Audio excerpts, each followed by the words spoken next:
We've been in the 3PL fulfillment space for almost 7 years, and I just wanted to create this video to sort of help you guys if you're looking into this space, what's it all about and how much is it going to cost.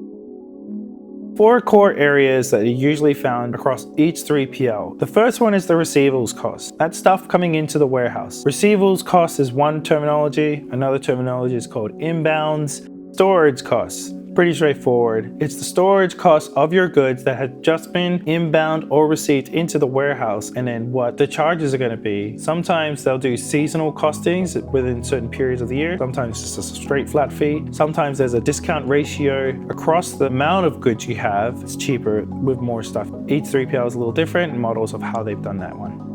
Picking and handling pricing, the cost of labor charge for the work done on the product itself. To go and collect the product off the shelf, bring that product on a trolley, and then at the packing station, someone doing the labor of applying the correct shipping label and packaging material and filler to your parcel to be able to send that out. Shipping costs is usually based on the carrier plus the margin that fulfillment house has put on top, applying it to you guys as the charge. So with each of these 4 costs, to ratio each of those 4, each 3PL is going to have a cost margin focus across one of those 4 as their core revenue stream. Some businesses will have a receivable cost and some will not. Some will have a low storage charge, some will have a high storage charge. The aim is that if you compare all 4 together, you have to take an average across each one to find out which fulfillment house is actually going to be applying what pricing to which area, and then of course cater that to the type of business model you have. So if you're the kind of business that has the need for a lot of storage with small volume of orders, because you might be a B2B business, you might be more focused on having a 3PL that has lower storage rates but higher shipping charges. But if you're a business that does lots and lots of orders and don't take up much space, then you might consider having a higher storage rate but a lower handling and shipping charge. If you're the kind of business that has product that comes in really quick and then goes out really fast, you may want to try and find an average of low price receivables costs and a kind of okay shipping and handling price. And you don't really care too much storage because the variance is going up and down so much.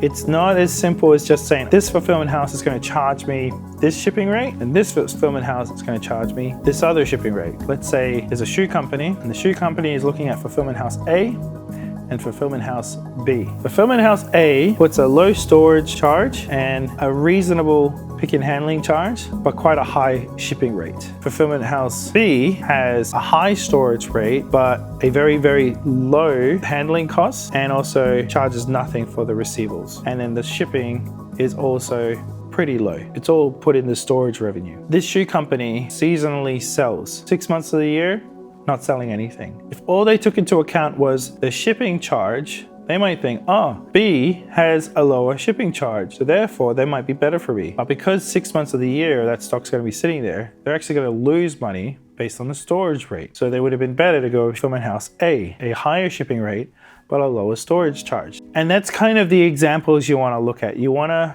take a holistic view and recognize where their prices are sitting and try to work it to the catering of your business model that you have to sell your products. The number one thing after price. Once you got your price variance in your decision-making process, it's going to be about how do they address customer support. If they tell you they do it all via email and you have an account manager, red flag, super red flag. Because what we have found is that they're going to be appointing you to one person who have a bunch of other people that they'll address to, and they're going to do it via email. What is usually common is when those emails are coming through, those dialogues are connected to different orders, and it's easy for miscommunication from the support person to the operations, and from the operations to not be able to achieve the target you're trying to get. So what you want to make sure is that you have some way to connect directly with the operations team in some structure, and they have a very, very good either ticketing system or communication structure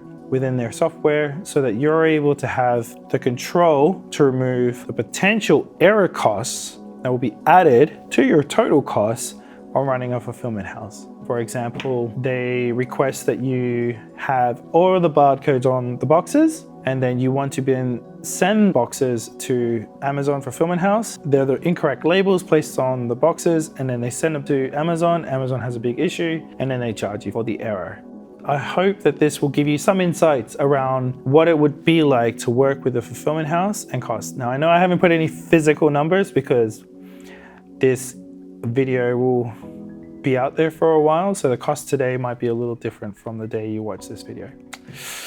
Either way, I hope this was helpful, and all the best in your search. If you want to know the numbers of what we are here at Keyspace, check out the link, and at least you'll be able to add our prices to your analysis. And if we look good, hoping to speak to you into the future. Enjoy your search.